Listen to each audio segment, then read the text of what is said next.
Hello dear students, आज इस video में हम थॉर्नथवेट के विश्व जलवायु प्रदेशों पर आधारित राजस्थान के जलवायु प्रदेशों का अध्ययन करेंगे। देखिए, थॉर्नथवेट महोदय ने अपना जो वर्ल्ड का क्लाइमेटिक क्लासिफिकेशन था, जलवायु का, विश्व का जलवायु का वर्गीकरण था, वो सबसे पहले 1931 में प्रस्तुत किया था।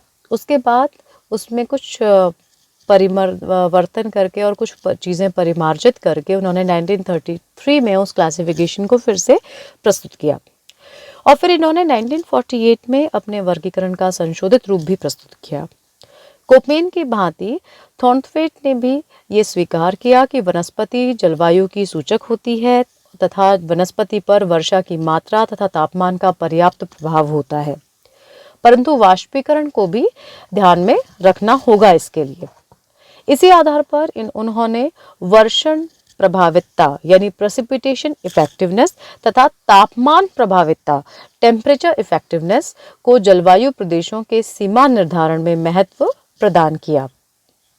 अब हम ये देखते हैं कि ये जो वर्षण प्रभावितता है और जो तापमान प्रभावितता है, ये होती क्या है। देखिए, जब हम वर्षण प्रभावितता की बात करते हैं तो वर्षण प्रभावितता का तात्पर्य संपूर्ण वार्षिक वर्षा के केवल उस भाग से है जो वनस्पति की उत्पत्ति तथा विकास को प्रभावित करती है।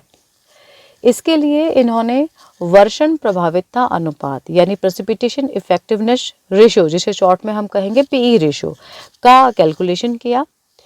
पीई अनुपात का कैलकुलेशन जो है, परिकलन जो है, कुल मासिक वर्षा को कुल मासिक वाष्पीकरण से भाग देकर लिया जाता है और 12 महीने के पी अनुपात का योग करके वर्षण प्रभावितता सूची तैयार कर ली जाती है। अब देखिए, क्योंकि प्रत्येक केंद्र के वाष्पीकरण का आंकड़ा प्राप्त करना कठिन होता है, तो थॉर्नथवेट ने पी अनुपात और पी सूची ज्ञात करने के लिए कुछ फॉर्मूले सुझाए। बहुत डीप हम इसमें नहीं जाएंगे। तो अब आगे ये इन से जैसे उन्होंने कैलकुलेशन शुरू किया, उसके बाद देखिए पी सूची के आधार पर थॉर्नथवेट ने भूपटल को 5 आर्द्रता प्रदेशों में विभक्त किया, जिसमें प्रत्येक प्रदेश में विशिष्ट प्रकार की वनस्पति पाई जाती है। इनमें से प्रत्येक प्रदेश का नामकरण अंग्रेजी के वर्ण लेटर द्वारा किया गया है। यानी जैसे उन्होंने कोपेन ने ABCDE किया था, वैसे ही इन्होंने ABCDE क्लाइमेटिक रीजन्स नाम दिए विभिन्न विभिन्न जलवायु प्रदेशों को, जिसमें उन्होंने ए को माना तर, बी को माना आर्द्र, सी को उपाद्र, डी को अर्धशुष्क और ई को शुष्क। अब इन्होंने जो वनस्पतियां बताई हैं, जो तर क्षेत्र है, ए प्रदेश है, उसमें वर्षा के वन पाए जाते हैं। बी आर्द्र प्रदेश है, वहां पर भी वन पाए जाते हैं। सी जो उपाद्र प्रदेश है, वहां घास के मैदान पाए जाते हैं। डी जो अर्धशुष्क क्षेत्र है, वहां स्टेपी प्रकार की वनस्पति पाई जाती है। और जो ई प्रदेश है, जो शुष्क प्रदेश है, वहां मरुस्थलीय वनस्पति पाई जाती है। इन्होंने जो पीई सूची दी है वो इस प्रकार से दी है कि ए प्रदेश में जो पी अनुपात है वो 128 से ऊपर रहेगा। बी जो प्रदेश है आर्द्र, यानी वो उसमें 64 से 127 तक का पी रेशो रहेगा। उपाद्र जो प्रदेश है, सब ह्यूमिड प्रदेश, उनमें 34 से 63 का रेशो रहेगा। और जो डी क्षेत्र है, अर्धशुष्क क्षेत्र है, उसमें 16 से 31 रहेगा। और जो ई यानी शुष्क है, वहाँ 16 से कम रहेगा।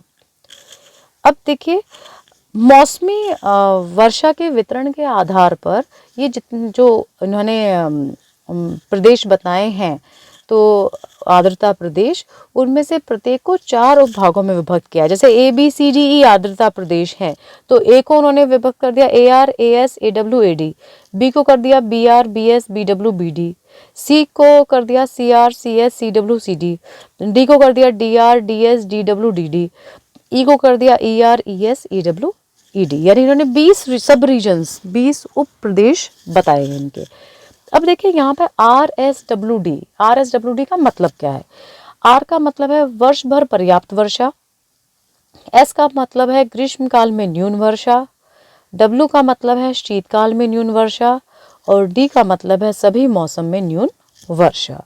तो इस तरीके से इन्होंने अल्फाबेट से जो क्लाइमेट हैं वो डिनोट किए हैं। अब बात आती है तापीय दक्षता की। तो देखिए, थॉर्नथवेट ने तापीय दक्षता को भी जलवायु प्रदेशों के वर्गीकरण में सम्मिलित किया है, क्योंकि उनका ये मानना है कि वनस्पति की उत्पत्ति तथा विकास में तापमान का भी महत्वपूर्ण योगदान रहता है। क्लियर। अब हम बात करते हैं इन जो भी जलवायु प्रदेश बताए हैं ABCDE, उनमें से राजस्थान में किस प्रकार के जलवायु प्रदेश पाए जाते हैं।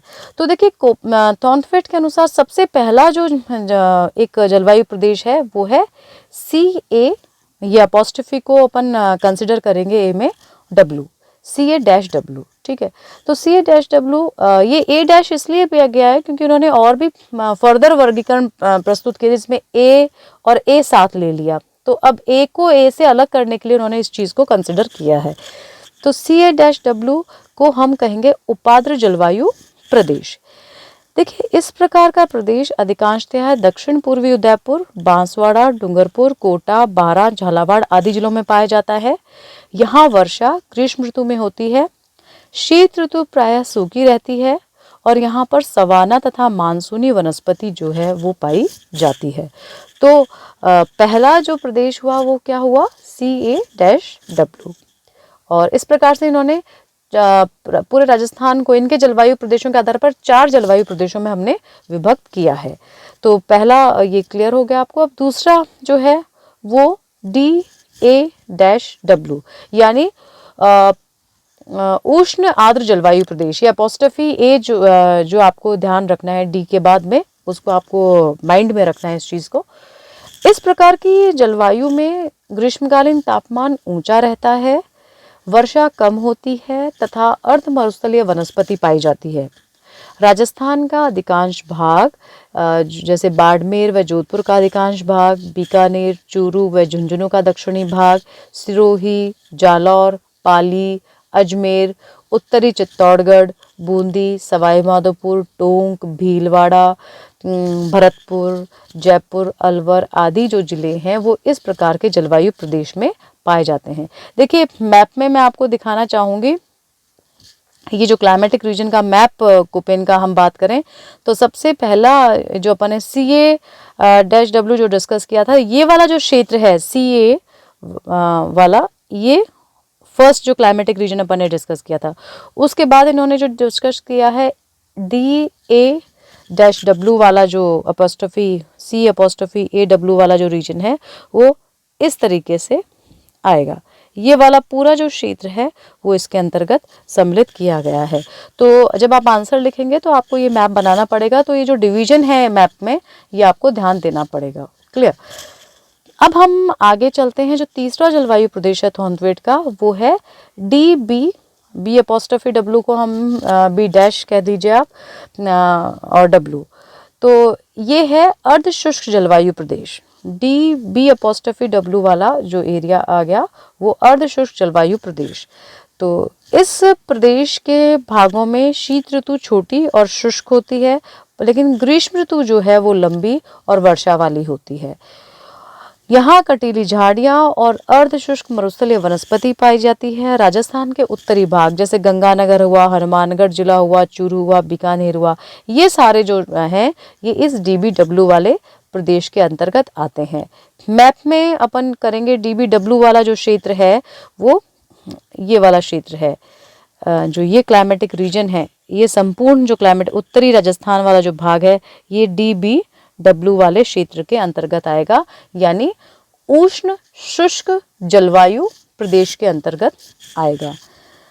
अब आगे हम चलते हैं। चौथा जो जलवायु प्रदेश है वो है EAD, यानी ई का ये एपोस्ट्रोफी जो A है डैश वाला, ये आपको ध्यान रखना है। तो EAD जो है इसमें उष्ण शुष्क कटिबंधीय मरुस्थलीय जलवायु आती है, यानी EAD जो जलवायु प्रदेश है वो उष्ण शुष्क कटिबंधीय मरुस्थलीय जलवायु है। ये अत्यंत गर्म और शुष्क जलवायु प्रदेश है। यहाँ प्रत्येक मौसम में वर्षा की कमी अनुभव की जाती है। वनस्पति केवल मरुस्थलीय ही उगती है।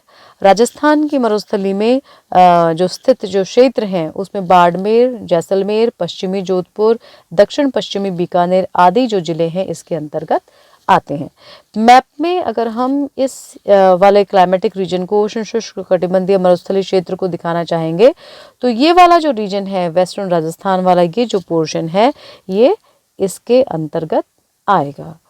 तो ये जो थॉर्नथवेट का जो क्लासिफिकेशन था, इस वर्ल्ड क्लासिफिकेशन, उसके अनुसार हमारे राजस्थान में 4 प्रकार के ये जलवायु प्रदेश पाए जाते हैं।